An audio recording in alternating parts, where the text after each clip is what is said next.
오늘 말씀의 제목은 엘리야의 승천과 승계라는 제목으로 하나님 말씀 선포하겠습니다.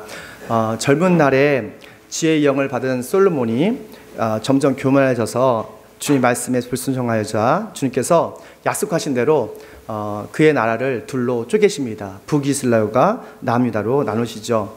북이스라엘은 19명의 왕이 있었는데 한결같이 좀 사악한 왕들이었습니다. 여로보암 왕으로부터 시작해서 19명의 왕이 있는데 왕조가 9번이 바뀌었어요.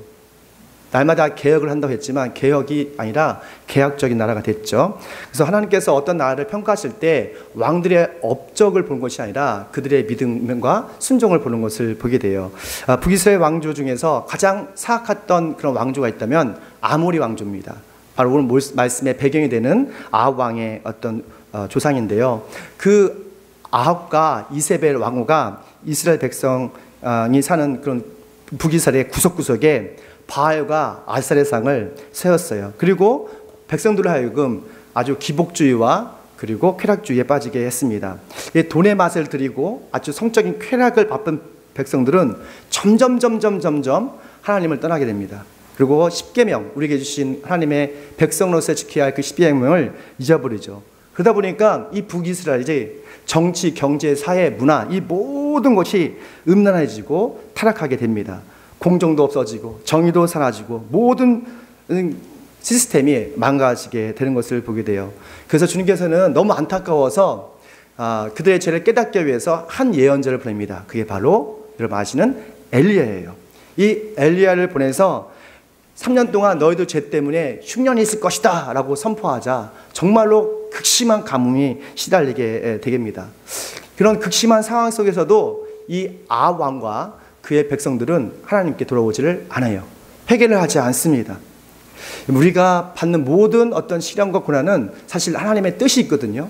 그 시련과 고난을 통해서 우리를 아주 절망에 빠뜨리는 것이 아니라 사실은 그것 통해서 우리를 주님께 돌아오라고 하기 위한 회복의 기회였는데 아합 왕도 백성도 회개를 절대 하지 않아요. 결국 아합 왕은 예언자 엘리야의 예언대로 전쟁터에서 화살에 맞서 죽습니다. 그리고 그의 아들 아하시야가 왕이 되죠. 근데 아하시야는 또 아버지처럼 부전자전이라고 하나님보다도 그 바알신을 너무도 숭배하게 되었어요. 그리고 병에 걸려서 2년 만에 죽죠. 그의 동생인 여호람이 또한 왕이 됩니다. 이런 걸 통해서 우리가 볼 수 있는 것이 뭐냐면 우리가 어떤 정상의 자리에 가는 것도 중요하지만 그 정상의 자리에서 내가 무엇을 하냐가 더 중요한 것 같아요. 아하시야도 왕이 됐지만 그 왕의 위치에서 하나님을 찬양하는 것보다는 자신의 쾌락에 빠져 사는 것을 보게 돼요. 그의 동생 여로보암이 왕이 된 지 2해 때에 하나님께서는 늙은 엘리야를 배려하셔서 그를 죽이지 않으시고 하늘로 데려갈 결정을 하시는 거예요. 그렇다면 엘리야의 승천과 승계의 영적 어떤 리더십의 변화를 통해서 하나님께서 우리에게 주신 그런 영적인 메시지가 무엇일까? 함께 읽습니다. 시작. 아멘. 하나님께서 엘리야를 죽이지 않으시고 승천하신 이유가 있습니다. 승천을 앞둔 이 엘리야의 배려심을 배우라는 거예요. 우리 1절 말씀 보면 주님께서 엘리야를 회오리 바람에 실어 하늘로 데려 올라가실 때가 되니라고 하고 있어요.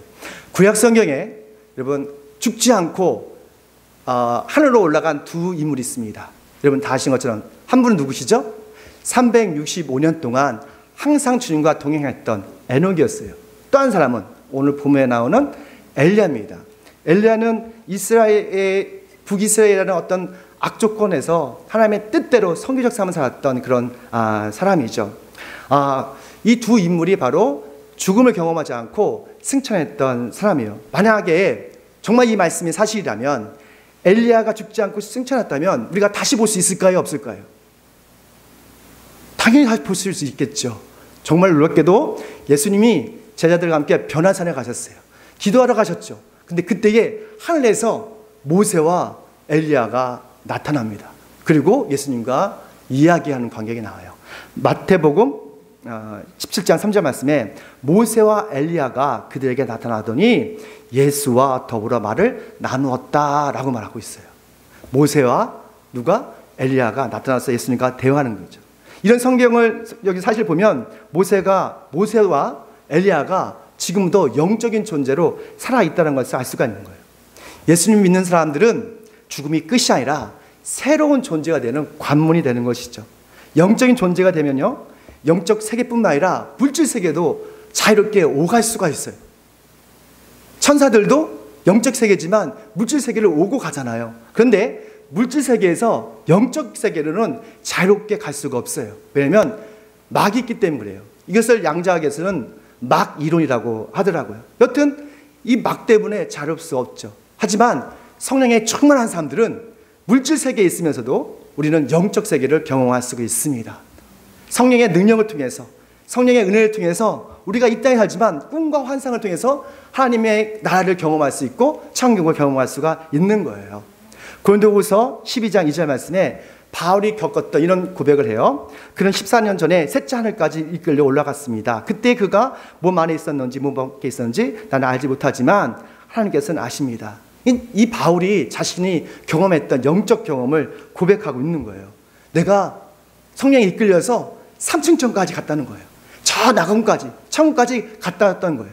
그러니까 우리가 물질 세계에 있지만 뭘 받으면, 성령의 충만을 받으면 바로 이 시간, 이 순간에도 우리가 영적인 세계를 경험할 수 있고 맛볼 수 있다는 거예요. 근데 승천한 날이 가까울수록 엘리야의 마음 어땠을까 좀 생각해 봤으면 좋겠어요. 아마 한 번도 하늘나라에 가본 적이 없으니까 상당히 두려웠을 것 같아요. 그리고 또 한편으로는 야, 지금까지 나와 하나님께서 함께 하셨는데 그 음성을 들었는데 직접 본다니까 너무 마음이 설레일 수도 있을 거예요. 그럼에도 불구하고 엘리야는 그러니까 일상에서 날마다 주님 말씀에 순종하며 따라가는 것을 보게 돼요. 우리 2절 말씀 보면 2절 함께 읽습니다. 시작. 엘리야가 엘리사에게 말했다. 나는 주님의 분부대로 베델로 가야 한다. 그러나 너는 여기에 남아있거라. 그러나 엘리야는 주님께서 살아계심과 스승께서 살아계심을 두고 맹세합니다. 나는 결코 스승님을 떠나지 않겠습니다 하고 말했다. 그래야 그들은 함께 베델로 내려갔다. 아멘.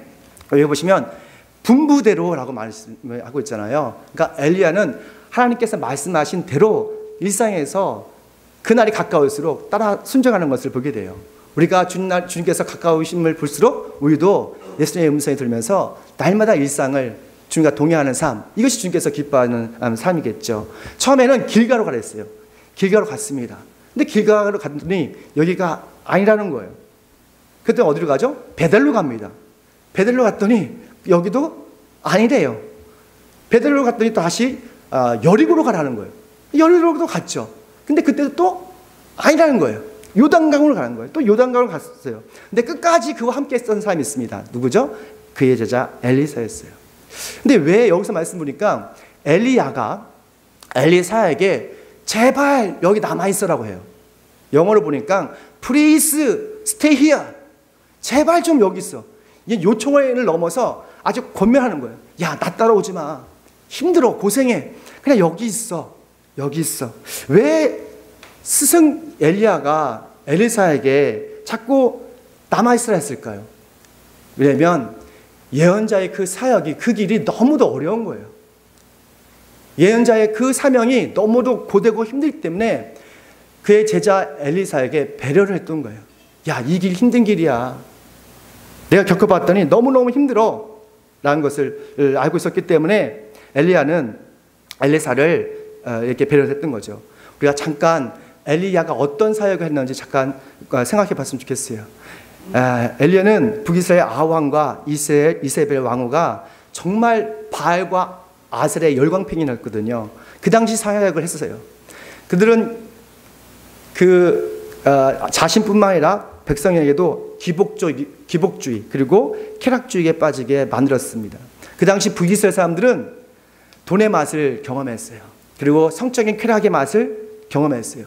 그러니까 점점 하나님이 싫어지는 거예요. 지루해지는 거예요. 주님께서 그들의 죄를 깨닫기 위해서 엘리야에게 말씀을 주셨습니다. 가서 북이스라엘에게 선포를 해. 곧 3년 동안 흉년이 올 거야. 그 가뭄 때문에 그 북이스라엘 경제가 파탄날 거야. 정말 그 말대로 경제가 완전히 파탄났어요. 3년 후에 갈멜산에서 850명이 되는 그 바알 우상 숭배들과 단판을 짓는 치열한 영적인 전쟁을 하게 됩니다.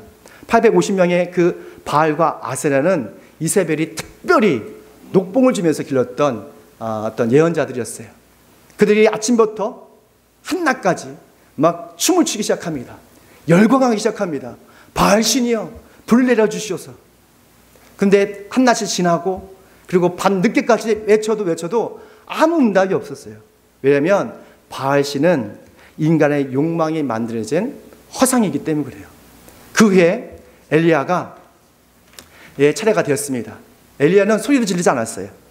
침착하게 무너진 주님의 제단을 쌓았어요. 무너진 제단을 쌓는다는 것은 예배의 회복을 의미하고 있습니다. 그리고 12개의 돌을 모아다가 툭툭툭툭 검소하게 돌을 쌓고 하나님께 간절히 기도합니다. 그게 바로 열왕기상 18장 38절 말씀이에요. 자, 들어보시죠. 주님, 응답하여 주십시오. 응답하여 주십시오. 이 백성으로 하여금 우리 주 하나님이 진정한 하나님이시며 그들의 마음을 돌이키게 하시는 주님이심을 알게 하여 주십시오. 그러니까 주님을 알게 하자는 그런 믿음으로 주님께 기도했던 거예요. 그러자 주님의 불이 떨어져서 주님의 불이 확 떨어져서 그 제단을 다 살았다라고 말합니다. 엘리야가 절박한 순간에 하나님께 기도하자 하나님께서 확실한 증거를 보여주셨어요. 뭘로 응답하셨죠? 불로 응답하신 거예요. 우리가 절박한 순간에 하나님께 기도하면 주님께서 불로 응답해 주실 걸 믿습니다. 주님께 한번 기도해 보십시오. 믿음을 가지고 기도해 보세요. 우리 절박한 순간에 주님께서 확실한 증거를 보여주실 거예요. 확실한 길을 열어주실 거예요. 그래서 우리 예수 믿는 사람들은 두려움이 없는 거예요. 왜냐하면 우리의 절박한 순간에 우리를 배려하셔서 우리의 길을 열어주시는 그 하나님이 우리와 함께 있기 때문에 그렇습니다. 그날에 엘리야가 너무 신이 났어요. 그리고 정말로 대승을 거뒀죠. 그래서 그 주변에 하나님을 믿었다가 믿지 않았던 백성들과 함께 기손 강가에서 850명이라는 그 사악한 음란한 그 예언자들, 바알 예언자들 한 명씩 다 참수를 시킵니다. 그날은 정말로 엘리야에게 있어서 최고의 날이었어요. 하나님의 나라가 임하는 것처럼 느껴졌을 거예요. 근데 그 기쁨도 잠시뿐이었어요. 이 악한 세상은 이상하게도 쉽게 변하지 않더라고요. 아합왕이 이런 사실을 엘리야가 했던 이 사실을 자기 아내한테 다 시시콜콜 다 이야기를 합니다. 그러자 이세벨이 너무 화가 났어요. 이세벨은 참 도끼 있는 여자인 것 같아요. 그런 말을 들었으면 야 정말 하나님 살아계시구나 라고 믿을 만도 한데 자기의 길렀던 바알 예언자들 다 죽였다고 그래? 너가 나 예언자를 죽였어? 그럼 나도 널 죽일 거야 라고 검객들을 보냅니다. 엘리야가 충격을 받았어요. 이쯤 되면 세상은 변해야 되는 거 아니야? 하나님 나라가 북이스라엘에게 임해야 되는 거 아니야? 그런 생각들이 다 상상조각이네요. 그럼 너무 갑자기 두려운 생각이 드는 거예요. 그리고 도망가기 시작합니다.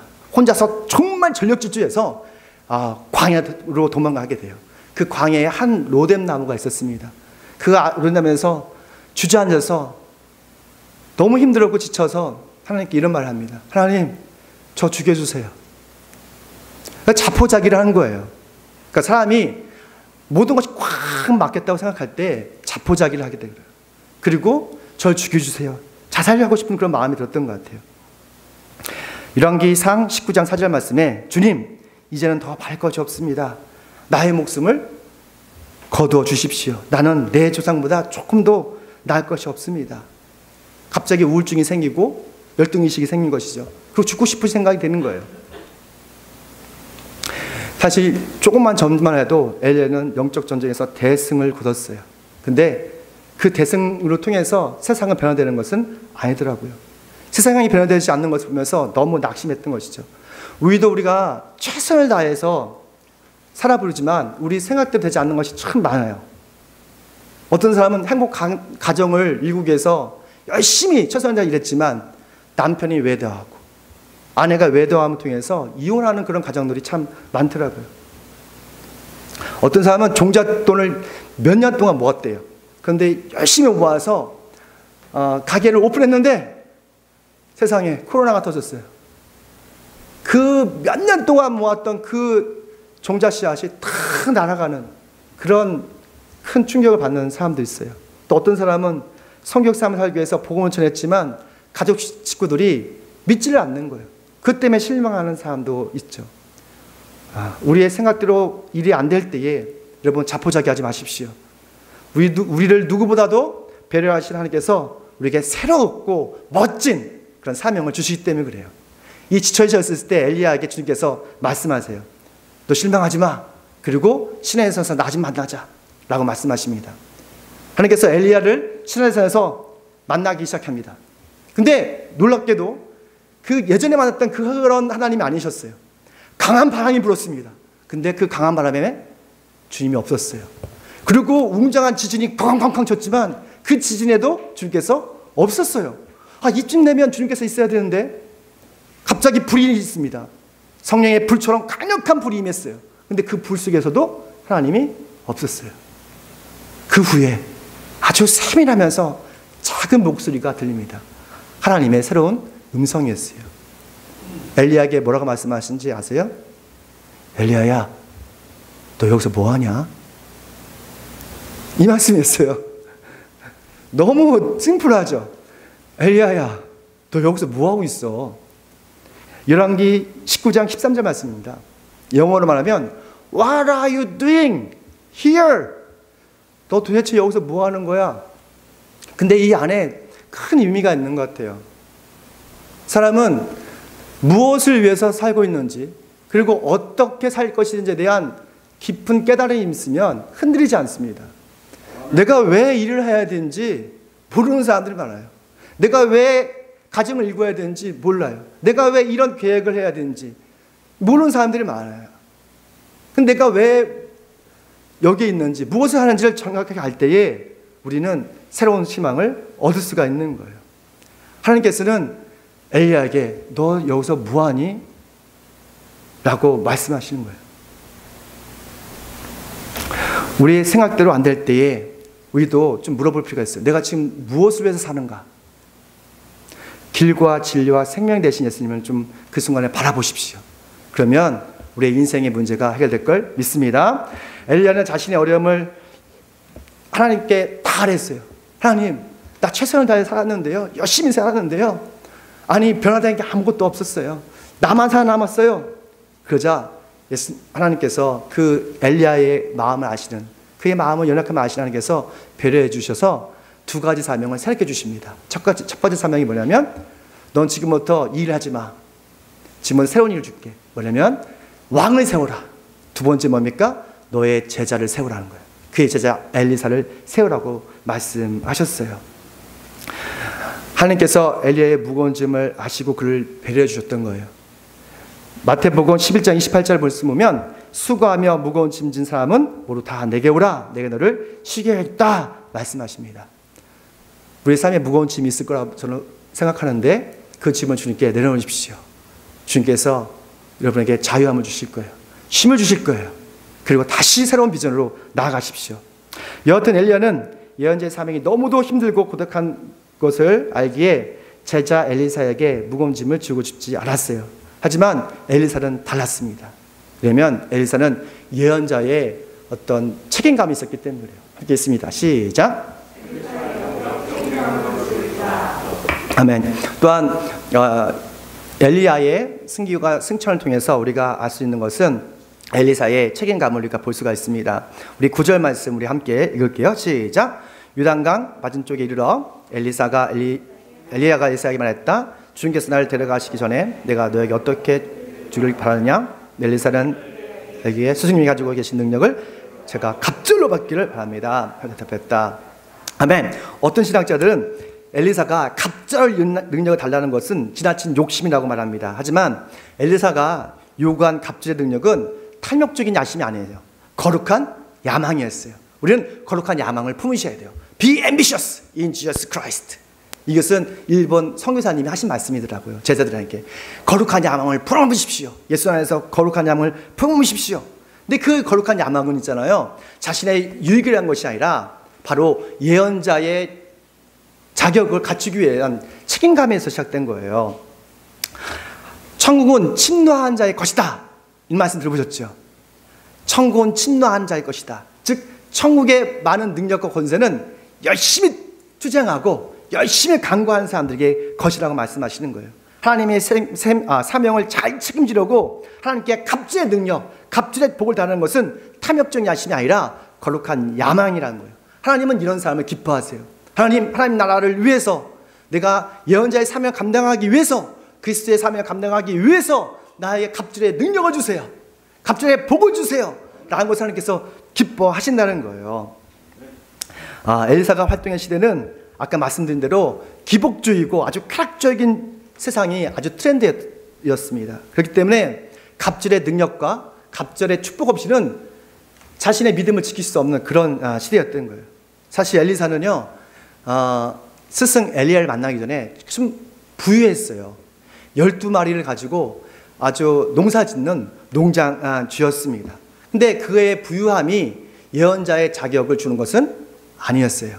구약시대에 우리 영적 지도자가 몇 명이 있는데 그 중에서 제사장이 있습니다. 제사장은 혈통으로 주는 거예요. 세습이 됐어요. 그런데 예언자는 아닙니다. 예언자는 혈통이 아니에요. 뭐를 주죠? 성령의 증표를 줘요. 주님의 영이 임하면 그 사람이 예언자가 되는 거예요. 그러니까 확실한 증표는 없이는 예언자가 될 수가 없어요.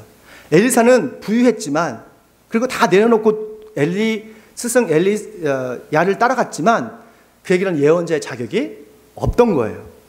근데 그 예언자의 자격을 갖추기 위해서는 엘리야가 가졌던 그 주님의 영, 갑질의 능력을 받아야 했던 것이죠.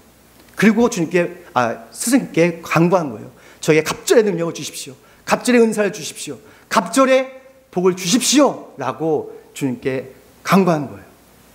엘리야가 이런 걸 받았을까요? 받았어요.